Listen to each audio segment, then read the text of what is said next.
সেদ্ধ। বন্ধুরা, আপনাকে জানাই মীরার হেসেলে স্বাগত।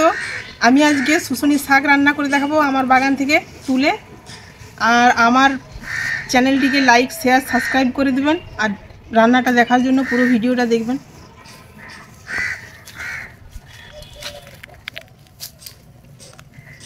এই দেখুন আমার বাগানে কত শুশুনি শাক হয়েছে।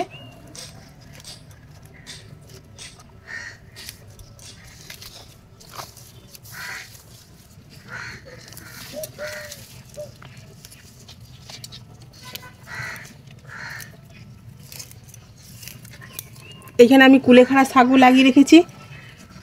কুলেখাড়া শাক খুব ভালো, উপকারী। এটা রক্তে হিমোগ্লোবিন বাড়ায়। আর এই শুশুনি শাক খাওয়া খুব উপকার। এই শুশুনি শাক খেলে খুব ভালো ঘুম হয়। আমার বাগানের শাকগুলো তোলা হয়ে গেল। আমি এরপরে এগুলো ভালো করে বেছে কেটে নেব।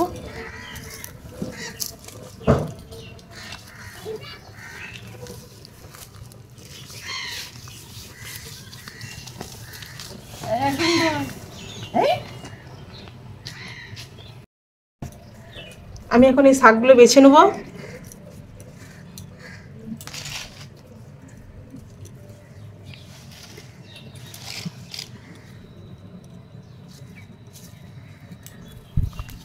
এইভাবে এই ডাঁটাগুলো ফেলে দেবো, দিয়ে আমি এইভাবে সব পুরো শাকটাই বেছে নেব।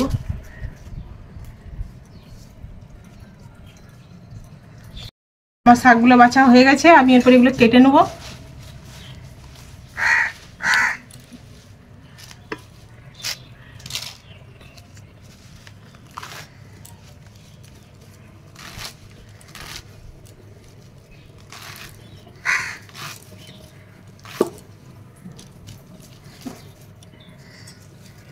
এইভাবে আমি সব শাকগুলো কেটে নেব।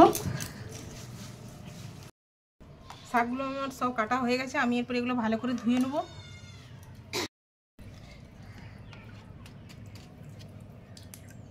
এইখানে আমি শাকগুলো ভালো করে ধুয়ে নেব।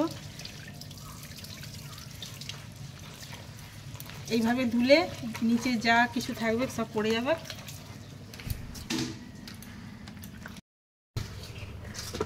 এখানে আমার কড়াই গরম হয়ে গেছে। আমি এরপরে এই শুশুনি শাকটা একটু সেদ্ধ করতে দেবো।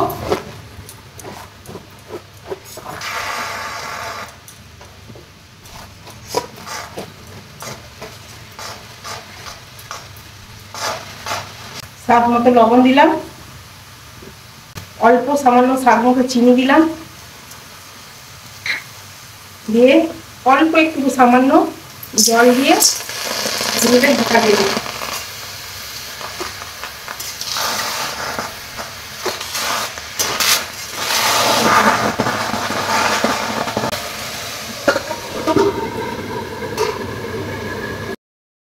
এটা আমি 2 মিনিট পর ঢাকাটা খুললাম। এই দেখুন শাকটা কমে একদম এইটুকু হয়ে গেছে, একদম পুরো নরম হয়ে গেছে। এটা আমি আরেকবার ঢাকা দিয়ে দেবো যতক্ষণ না এর জলটা শুকোচ্ছে।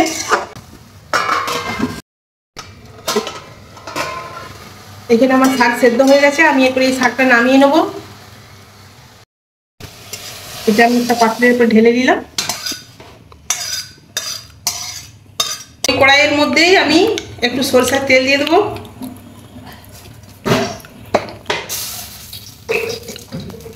একটু শুকনো লঙ্কা দিয়ে দিলাম, একটু কালো জিরে দিয়ে দিলাম, আর একটু রসুন ছেঁচা দিয়ে দিলাম।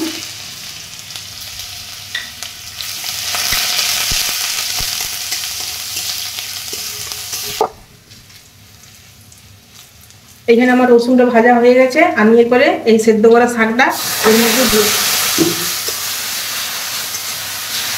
একটু আমি এটা ভাজা ভাজা করে শাক ভাজা হয়ে গেছে। এখানে শুশুনি শাক ভাজা আমার রেডি। আমি এরপরে এইটা একটা পাত্রে নিয়ে নামিয়ে নেবো। গ্যাসটা বন্ধ করে দিলাম। তারপরে এটা আমি একটু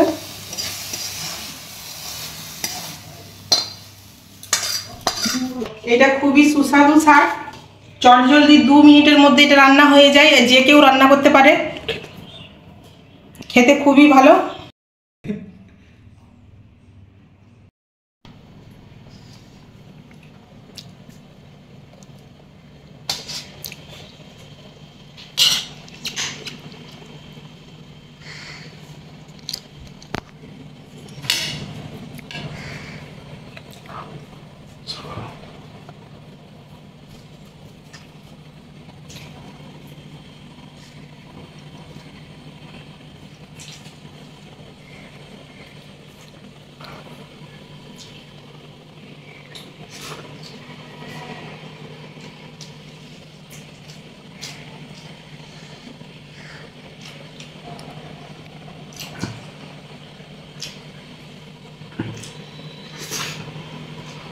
রূপা